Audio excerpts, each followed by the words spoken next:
ইসলামের বৃহত্তর স্বার্থে বিশ্বের সব মুসলমানকে ঐক্যবদ্ধ হওয়ার আহ্বান জানিয়েছেন ধর্ম উপদেষ্টা ডক্টর আফম খালিদ হোসেন।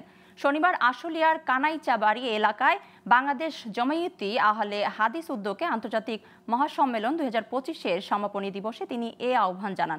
তিনি বলেন, বিদায়ীদের সাথে কোনো আপোষ নয়, বরং সবাই মিলে ঐক্যবদ্ধ হয়ে শোষণমুক্ত দেশ গঠনের অঙ্গীকার করতে হবে। এ সময় উপস্থিত ছিলেন কুয়েতের মাজদিজুর শাকর ও দাইয়ের ইমাম ও খতিব শাইখ সালিম বিন সাদাত আত্তবিল, পাকিস্তানের হারকাতুল কুরআন ওয়াসুন্নাহের সভাপতি হাফেজ আল্লামা শাইখ ইঞ্জিনিয়ার ইবনেতেসাম ইলাহি জাহির, বাহরাইনের শাইখ ফাইজ হুসাইন আজ সালাহ সহ অনেকে।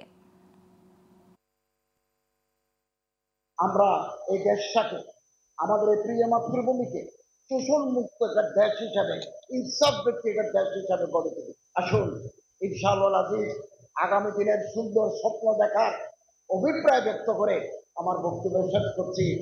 আল্লাহ তাআলা আমাদেরকে ঐক্যবদ্ধ থাকার তৌফিক এনায়েত করুন।